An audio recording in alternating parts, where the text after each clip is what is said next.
भारत किसानों का देश कहा जाता है और भारत की अर्थव्यवस्था की जो रीढ़ है वो किसान माने जाते हैं, इसीलिए उनको अन्नदाता भी कहते हैं। 133 करोड़ के देशवासियों को जो अन्न देता है या फिर कहें रोटी खिलाता है, वही किसान आज अपनी मांगों को लेकर दिल्ली कूच करने की तैयारी कर चुके हैं। और किसानों ने ये नारा दिया, दिल्ली चलो के साथ। एक बार फिर किसान आंदोलन 2.0 का आह्वान कर दिया है।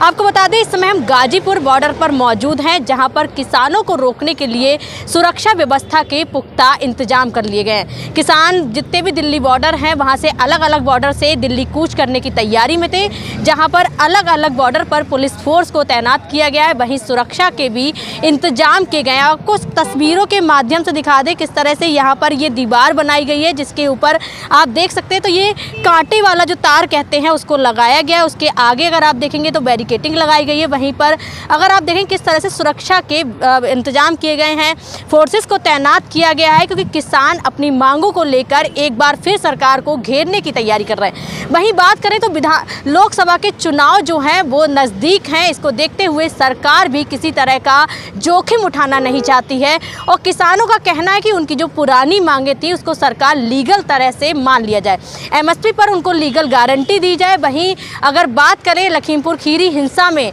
जो किसान रौंदे गए थे, उनको न्याय मिलना चाहिए। किसानों का ये भी कहना है कि किसानों का जो कर्ज होता है उसको भी माफ़ करना चाहिए। वहीं स्वामीनाथन की जो रिपोर्ट थी जो अभी तक लागू नहीं हो पाई, उनका कहना है कि स्वामीनाथन की रिपोर्ट के अनुसार ही उनके हक उनको मिलने चाहिए।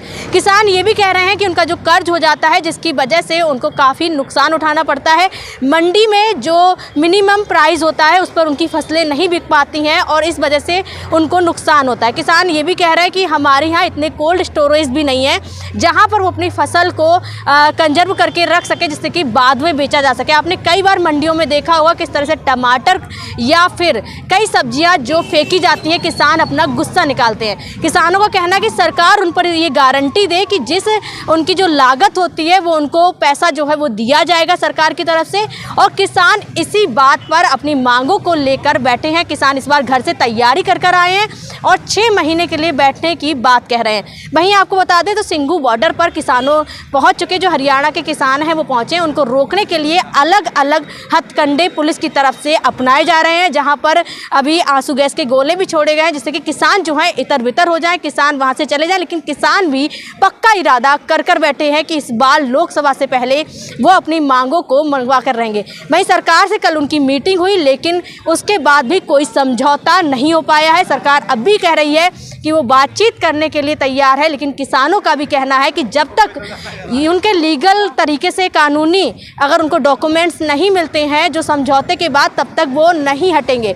और वहीं आपको ये भी बता दें कि लोकसभा में ये कहा गया था सरकार की तरफ से, जो कमेटी बनाई गई थी उसकी 6 बैठकें हो चुकी हैं, लेकिन उसके बाद भी कोई रिपोर्ट या फिर कोई कागज लोकसभा में पेश नहीं किए गए थे। इस बार भी किसानों का कहना है कि मौखिक रूप से तो सरकार की तरफ से उनकी मांगों को मान लिया जाता है और ये कह दिया जाता है कि मांगों को पूरा करेंगे, लेकिन उन मांगों को जब कागजी तौर पर पूरा करने की बारी आती है तो सरकार अपने वादे से मुकर जाती है। तो इस बार किसानों का यही कहना है कि उनको लीगल तरीके से पूरी उनकी जो मांगे हैं उसको माना जाए और उनकी मांगों को मानने के बाद ही वो वहाँ से हटेंगे। दिल्ली रोकने से के लिए ये NH-24 है, जिस पर भी आप देख सकते हैं किस तरह से पूरी फोर्स तैनात कर दी गई है। किसान किसी तरह से भी दिल्ली कूच ना कर सके, इसलिए पुलिस की तरफ से पूरे इंतजाम किए गए हैं। सरकार इस बार कोई भी रिस्क लेने की हालत में नहीं है। वहीं अगर सिंघू बॉर्डर की बात करें तो आप मौजूदा स्थिति को समझ सकते हैं, जिस तरह से वहां आंसू गैस के गोले छोड़े जा रहे हैं, किसानों को इतर बितर करने की कोशिश की जा रही है। आखिर ये लड़ाई कितनी संघर्षशील रहने वाली है ये शाम तक पता हो जाएगा। लेकिन अगर इस समय गाजीपुर बॉर्डर की बात करें तो यहाँ पर किसान नहीं पहुँचे हैं, लेकिन सिंघू बॉर्डर पर हरियाणा के कुछ किसान पहुँचे हैं जो अपनी मांगों को लेकर अभी भी अड़े हुए हैं और सरकार भी लगातार कह रही है कि उनकी मांगों को मानने के लिए तैयार है। आखिर ये लड़ाई 2024 से पहले ख़त्म हो जाएगी या फिर इस बार फिर किसानों का संघर्ष एक नया मोड़ लेकर आएगा। वीडियो जर्नलिस्ट अवनेंद्र के साथ मैं स्तुति पाठक, स्टार भारत न्यूज़।